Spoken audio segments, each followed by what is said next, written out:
Marvel Rivals is finally here, and I'm seeing it everywhere. Then again, that might also be because I live and breathe Marvel Rivals content 24/7. I feel like I'm taking crazy pills, but I'm not because I ran out of crazy crazy pills. I need more. But Season 2 just dropped, and Ultron is releasing soon as in next week. Hopefully I get this video out before then.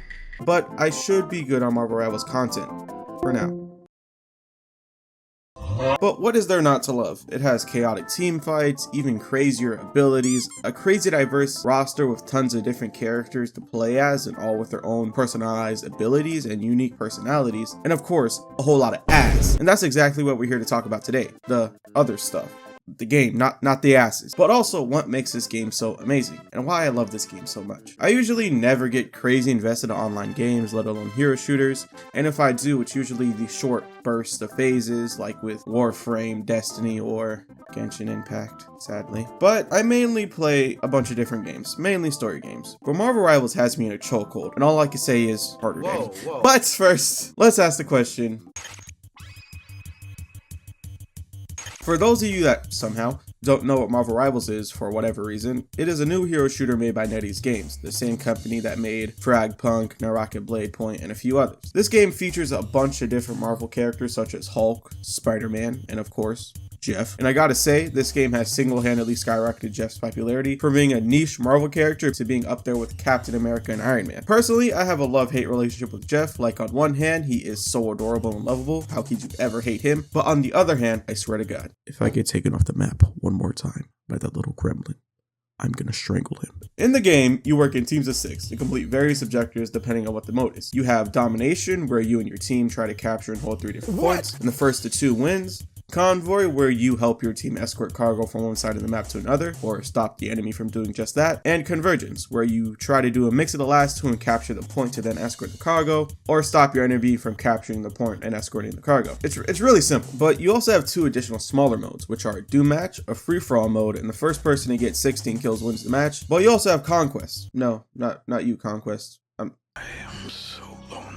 I'm sorry, you'll be in a video soon, I promise. The game mode, Conquest, is a team deathmatch mode with 2 teams, and the first one to get 50 points or have more points by the end of the game wins the match. There are also new limited time game modes constantly being added to keep the game fresh and fun. We've had Clone Rumble, where both teams vote for a character to play, and you can choose from those 2 characters. A Splatoon-like game mode with Jeff, and to be honest, it was pretty fun. And you've also had a few others, though this recent one hasn't been too fun. The game offers a ton of different characters to play, and there are 38 characters at the time of this video, probably 39, depending on how long it takes to make this video. And the newest one is Mommy, sorry, Emma Frost.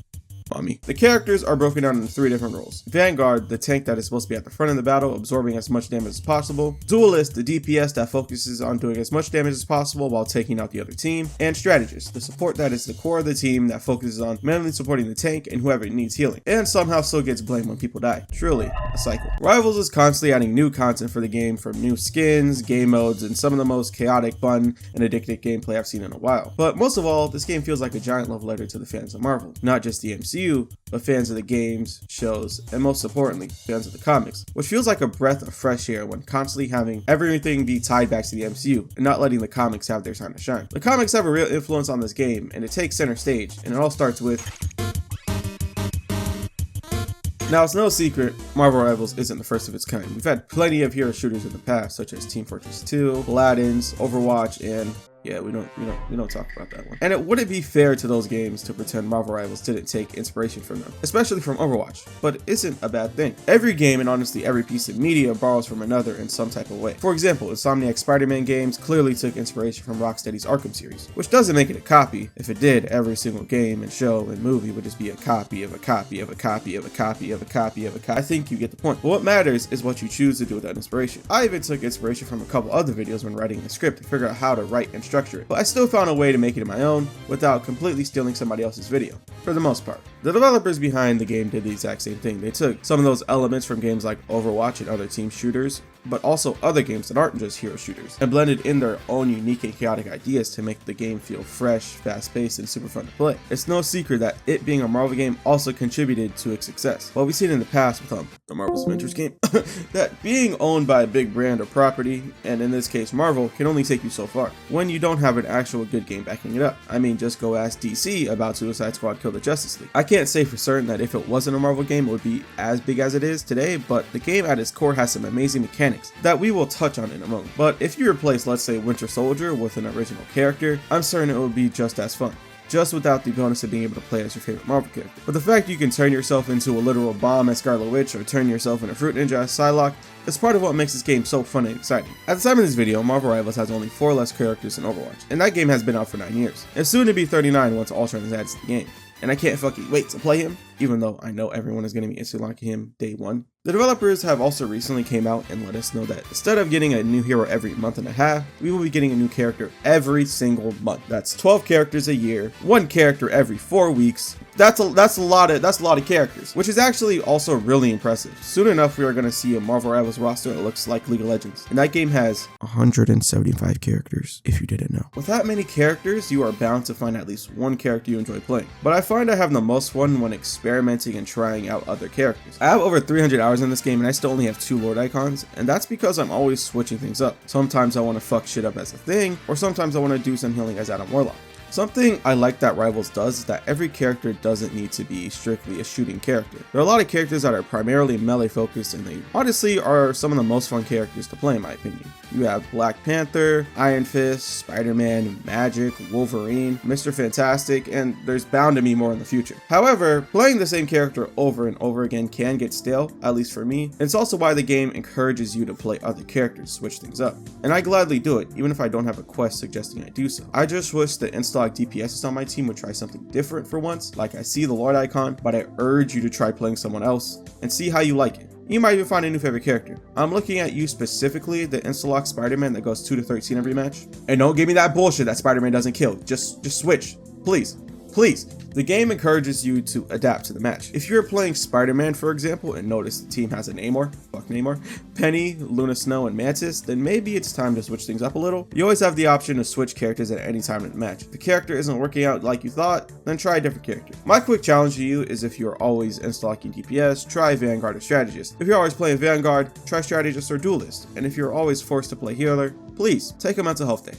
You deserve it. With the roster being as big as it is, each character manages to bring their own unique strength to the team, and each character feels unique and doesn't feel like another character. With the exception of healer ultimates, which we desperately need some more creative healer ultimates that aren't just a big healing circle, the only real unique ones are Jeff, Adam, and Loki. No, not Cloak and Dagger, because most of the time you guys are still creating a circle when you do your ults. So I'm praying to the Marvel Rival developers that Ultron has something more unique than just a big healing circle. Maybe he has drones that go out to an individual person, or I don't fucking know, maybe he just gives a big anti-heal to the enemy team. Just something that's not in the shape of a circle and involves healing. Just even a square. Just something different. But other than healer ultimates, each character brings something of their own to the fight. While some might have similar play styles, no character is one of the same. You can't say Wolverine, Magic, and Black Panther are the same, and if you think they are, I'm gonna look at you stupid. Each of them are dive characters, but their kits are completely unique to them. Wolverine is great at getting rid of tanks, whether it be giving them a FNAF 2 jump scare or dragging them into the pits of hell. Magic is great at going head to head with one or sometimes multiple enemies, diving in and out of the fight, and will just straight up delete you from the game. Tuckle Monster, Black Panther, is incredibly fast and has the ability to pick off multiple enemies at once before they can even react properly. Each character has a set playstyle that can be tailored to how you want to play. If you're a fan of sniping and playing from afar, you might like playing as Hawkeye or Black Widow. I don't know why you'd want to play as Black Widow, but hey, she's there. If you are more fun of getting up in their faces, you might like Iron Fist or Magic. And if you are more into playing from hidden spots, you might be interested in playing the Moon Knight or Penny.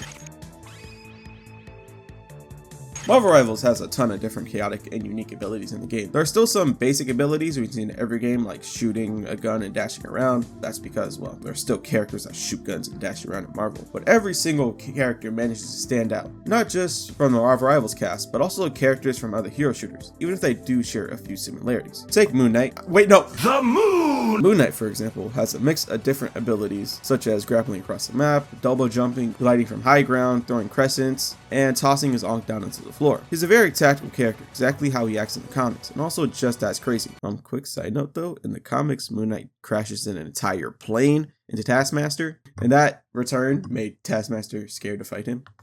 It's just fucking so funny and also insane. He's almost how I imagine Batman playing in a DC Rivals game, but that is a topic for another day. It's not just Moon Knight who has a crazy fun ability kit either, but every character does, except if your name is Namor. Fuck you. Groot can place walls anywhere on the map, and they aren't for blocking damage. They do literally the opposite. If you hit an enemy when there's a wall near them, then they will get whipped by its vines, or if you have a big wall up, it will give you bonus health, and not just to you, but any allies nearby. Spider-Man, who is also by far the most unique character, is able to swing across the map at insane speeds, can use his webs for various things like pulling you off the map or pulling himself towards you and beating the shit out of you. And then there's also Adam Warlock, who has a chain heal, and as long as you're in one line of sight of this chain heal, you get healed, and it heals you a lot. He is also the only character that could do a health bond, so damage is distributed evenly, as well as being able to bring you back to life with a fraction of their health. Something I do like that Marvel Rivals has is multiple characters that can bring themselves or others back to life, because I know in Overwatch there's only one, but I'm not too sure about other games. We even start to see some abilities we haven't seen in any other hero shooters before, like Doctor Strange's portal. And this portal is by far the best ability in the game. The fact you can seamlessly go from one point in the map to another with no issues at all is crazy impressive, but not only travel across the map, but also send attacks and ultimates through it, which opens the door for some insane plays, like turning Scarlet Witch into a stealth bomber, and I've even seen someone turn Thor into a fucking railgun. There are even more creative things you can do with the portals, like planning a sneak attack on the back line, setting enemies off the map, or even blocking enemies in their spawn.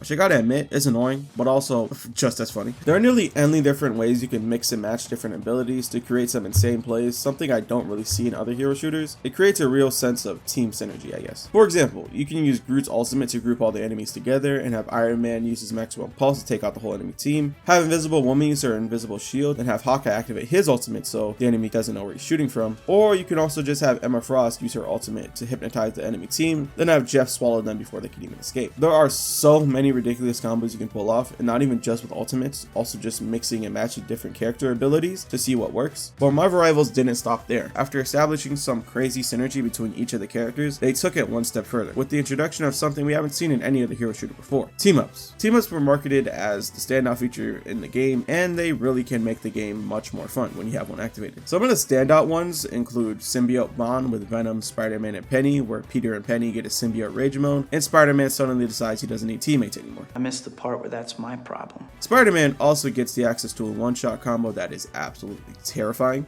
Resurrection Bond with Adam Warlock, Mantis, and Star-Lord, where Mantis and Star-Lord can bring themselves back to life after dying. And if you're really good at those characters, you're basically unkillable, and that's already half your team that just won't die. Short King Toss, where Hulk or the Thing can literally pick up your tiny Canadian friend, Wolverine, and yeet him across the map, or throw him off a cliff, because why not? With the arrival of Season 2, we've also learned that each season will bring new team-ups, like Winter Soldier's team-up with Captain America, which should have been in the game since launch, and Scarlet Witch with Doctor Strange. Not only are we getting new team-ups, but they are also changing some existing ones. Psylocke was removed from Magic's team-up and added to Emma Frost. Namor was moved from Luna Snow's team-up, thank God. Doctor Strange was removed from Hulk's team-up and replaced with what? Nah, that's ridiculous. Namor was what? Son of a... I don't know who thought it was a good idea to add Namor to Hulk's team-up. Whoever suggested it, I'm going to find you and touch you in a very not nice way. Having this extra layer of synergy really makes the possibilities endless of what team combinations we can see in the future, but also opens the door to seeing more unique abilities. And I personally would like to see a Thor and Moon Knight team up where Moon Knight is able to use Thor's hammer for a short duration. It's been shown Moon Knight can control Mjolnir, and I would love to see a team up with Iron Fist and Psylocke where Psylocke gives him a katana or something, since Iron Fist was a sword master before he became the next Iron Fist. But let me stop now because I have so many ideas for this game, and I'll probably share some of them at the end of the video. Something that doesn't get nearly enough praise is the maps of Marvel Rivals. Some of the maps are locations pulled straight from the comics, with Krakoa, Asgard, Clintar, and the intergalactic Empire of Wakanda. But there are some original maps that either take inspiration from already existing locations like the Empire of Eternal Night Midtown and Central Park, as well as some other maps that are completely original to the game, like the Spider Islands and Shin Shibuya, which are set in Tokyo 2099. Each map is filled with tiny Easter eggs that help build upon the game's world and make it feel more alive. If you take a second to look around the map, you may notice teasers for possible future characters. For example, Professor X's statue on Krakoa, Silver Samurai can be seen on a few posters in Shin Shibuya, and you can spot multiple statues of the Hive around Hydra Charteris base, and you can spot a poster of Arnim Zola in one of the spawn rooms. You also have Blade moving around different maps where he was first seen in Central Park as Dracula's prisoner, and now he's taking a nap on Wakanda. And this motherfucker better wake up soon, because I can't keep getting teased like this. He's been leaked since before the game even came out and shown in season 1. I want to play as Blade, damn it. If I can't have the movie, give me the character. You also have smaller details hidden within each map. Interactable characters like Sparta Zero and the Tokyo 2099 maps. World-building objects that drop lore hints, especially in the Intergalactic Empire of Wakanda. Even one of the gallery pages hints at the next map being Morocco, which if you didn't know is Krakoa's twin island that moved to Mars. One of the standout features that comes with each map is destructible environments. You can destroy parts of the map to break enemy cover, create shortcuts, or open up new angles for attack. Some maps might have tight choke points, but being able to blast through walls or floors adds depth and opens the door, literally, for some creative strategies. But it's not just about how the maps look or break apart. Each one acts differently too. Krakoa has different teleporters that teleport you to different parts of the map. Midtown and Central Park have environments that instead of being destroyed, rebuild themselves. The Intergalactic Empire of Wakanda reacts to the destruction of the map. Sometimes it will give a zero gravity effect, or the floor will start erupting. Kalintar has symbiote pillars, bridges, and walls that you can activate by hitting them, which are great at getting from one spot to another or trapping an enemy. Yggdrasil has environments that rebuild themselves after you destroy them. Hydra Charteris Base has a constantly moving environment from the stairs, walls, pillars, or just the entire map itself, shifting location which can sometimes fuck you over. I do think the game does need more maps, but each map has a ton of detail put into them, from destructible environments and each having unique effects. I can't wait to see how future maps will look and what new effects they might bring, but none of the maps or characters will hit the same if it weren't for the games. Something I think we all acknowledge but not really appreciate enough is the art style of Marvel Rivals. A lot of other games settle for a basic or realistic art style without really putting much effort into the character design or art style. This works for some games like Red Dead Redemption 2 and God of War because it fits their tone and setting, but there are a ton of other games that manage to stand out because of their art style, like Borderlands, Legend of Zelda, Breath of the Wild, Hades, and so many more. The Rivals art style is similar to the Spider-Verse movie. It has that comic book texture with thick outlines surrounding the characters, and each character has a bold use of color. Even characters like Black Panther and Punisher, who have mostly black color palettes, use small uses of other colors like gold and purple or yellow and white to stand out. They also have these cool highlights on each character that look amazing and just add a little that little something. Instead of going for the realistic look like Marvel Avengers tried to do, they aren't afraid to use exaggerated body proportions like a massive chest or incredibly thick thighs. They still look just like their comic book counterparts. Even if they do change a few things, you can still tell who's who just by glancing at them. The art team at NetEase seems to be given a lot of creative freedom with the characters and make sure to do their research and translate those characters from the comics into the Rivals aesthetic. They especially do a great job with the skins we get for each character. My personal favorites are the Blood Kairudo Sin for Skylock. I love the red dress she wears with that hat and the silver accents on her outfit, with also the black long sleeve glove. Hey, stop looking out there! As well as the immortal weapon of Agamotto skin for Iron Fist, the all white outfit with the fur coat reminds me of Doflamingo from One Piece, and the red fist with the red Iron Fist logo on the chest looks so amazing, and the gold belt buckle, gauntlets, and shoulder pads just tie it all together for me. And this skin alone motivates me to go harder in the gym. Come on, lock in 2025. I could honestly talk about the skins in this game forever because there are so many I love. Even the simpler designs like Mr. Knight for Moon Knight and Vengeance for Psylocke are amazing skins I could look at and talk about for hours. And they always add these extra small designs that just make the skins so much better. Rivals also combines 3D models with 2D effects like the attack animation effects, and it's best seen in the character select animations and MVP animations, which are beautifully animated. I do think we desperately need some more MVP animations that aren't restricted to one skin. The ones we have so far are amazing. They are animated so fluidly that I never get tired of seeing the same animation over and over again. It's like actual eye candy, and I get excited each time I see a new one released, even if I don't play the character, except Namor. Fuck Namor. Like, I don't play Loki that often, but once I saw the Shin Shiki skin for him, I had to buy it because this skin looks beautiful. The character select animations are something the dev team didn't have to do, but they did anyways. I love that each legendary skin gives you a new one, even if you are the only one that sees it, but it's refreshing and exciting seeing a legendary skin get released so you have a cool new animation to look at that just looks amazing. But also you get an animated banner and some unique sound effects, which are pretty nice. I do wish that other games would take this route and put more effort into the character select screens or MVP animations in general, because some games they are a little bit lackluster and leave room for wanting more. But let's start talking about some stuff I would like to see. There is a lot I can say about the future of this game, and I honestly think if Marvel Rivals continues in the direction it's going, it will be a great game. But hopefully the community gets less toxic, because I feel like that's the only thing holding this game back. I know a lot of people find it hard to play because they have to deal with toxicity when playing. So if you're a toxic player, please just remember it's a game. You know, we're all here to have fun. You know, I like the game, you like the game. Fuck me. Okay, other than that, there are a bunch of ideas I have for this game, and while I think some of them are guaranteed, maybe not now, but sometime in the future, for starters, I really want a symbiote theme, or we get other symbiotes added to the game, and I have a few ideas of who they could add to the game. For duelists, I think Carnage or Scream are a must pick, but I'm kind of craving Carnage a lot since the cliffhanger Spider-Man 2 left us on, and I think he could be a great fast-paced melee character, creating weapons with his arms and tendrils, and his ultimate could be a big sweep attack doing heavy damage, similar to that one scene from the first Venom movie, or just give him like this bloodthirsty mode where he just fucks your shit up. For Vanguard, I have Null. I think it's fitting having the King in Black be a tank. He did single-handedly rip Sentry in half in the comics, so he's definitely a powerhouse. He'd also be another melee-focused tank with the sword all black, and I'm not sure if that would conflict with Gore the God Bitcher if he ever gets added to the game, because they both have the same sword. But then again, it is a multiversal game, so they can easily work around that. Finally, for a strategist, I have two characters in mind. First is Sleeper, who could be a healer that can give anti-heals to the enemies or give poison damage to them. But I can also see Sleeper being an anti-heal tank, similar to Junker Queen from Overwatch. But the strategist I need more than Air is Anti-Venom. Anti-Venom is by far my #1 requested character for this game, and I know he's already a skin for Venom, but to be honest with you, I don't care.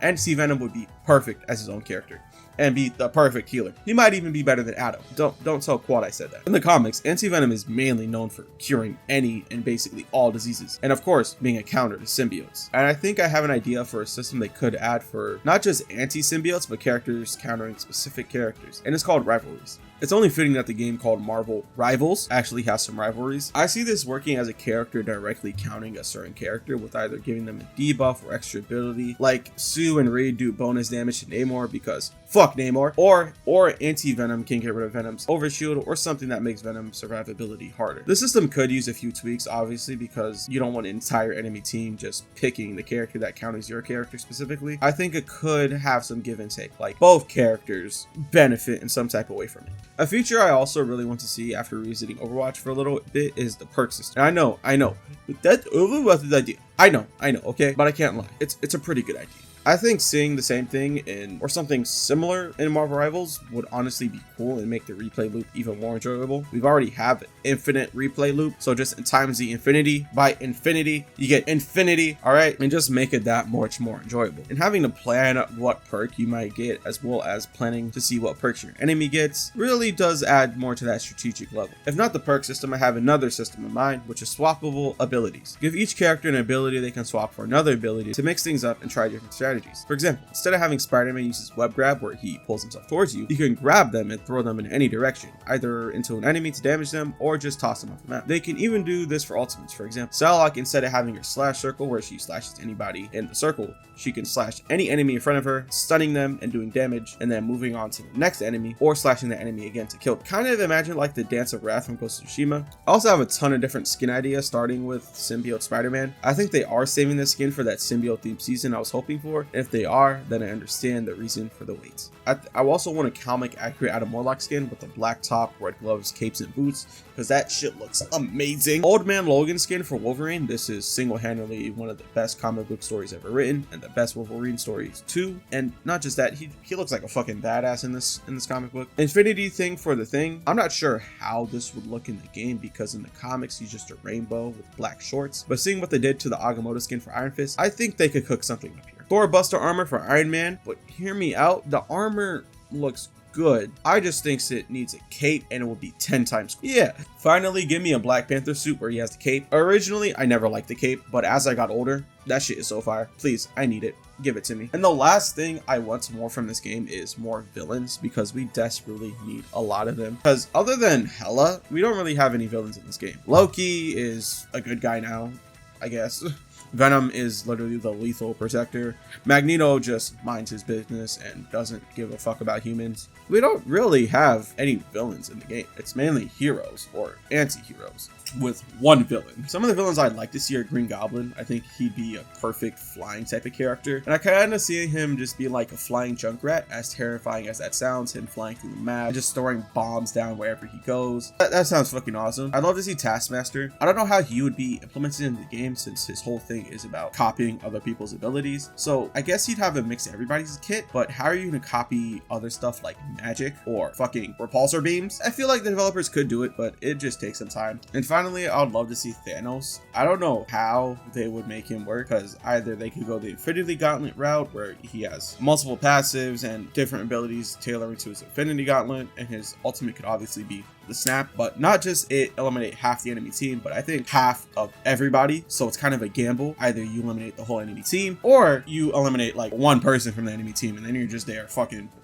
fighting for your life. So it's kind of like a high risk, high reward type. Or they could go like the more battle warrior route where he has a sword and that's fucking it, just a big sword. And I don't know, they have a lot of creative freedom with Thanos. But let's start to wrap up the video because I've been yapping for a while now, and honestly, if you've been listening this long, I'm so happy. I've been working on the script for months, so it's nice getting my thoughts just out there, you know. But there is so much I love about this game, and I can honestly go on and on talking about it. That's basically what this whole video was, me expressing my love for the game and the developers that made it happen. I also love the community that this game has created, even though there are still a lot of toxic players, and I do wish we could do something about that, really, because I don't want people deterred to play from this game because of the toxicity. I don't know how we could fix it, maybe harsher punishments, but I don't want people to stop playing the game either. So I don't know. If you're toxic, please remember at the end of the day, it's just a game and we're all here to have fun. If it's ranked, yeah, I guess it's understandable, but at the end of the day, it's just a fucking game. Your rank is not going to get you a job application. Other than that, I do love the people that have a genuine love for this game and do want to see this game stay alive and on the path that it is. I'm really excited to see what the future of Marvel Rivals has to offer, and I have a ton of ideas of what that could be. And I honestly would love to make a second channel sharing those ideas or even posting them here if enough of you care to see them. But if you like this video, make sure to subscribe so you can go see me make more crazy videos just like this. I have a ton of videos ideas written down, and I want to share them with my audience, from games, movies, TV shows, and maybe even music. I promise the next video will come out a lot sooner. I know this took what, 8 months to make, but that's because I was also sad because my last video was shit. But whatever. With that being said, I hope you all enjoyed it, and I'll see you on the next one. Peace out.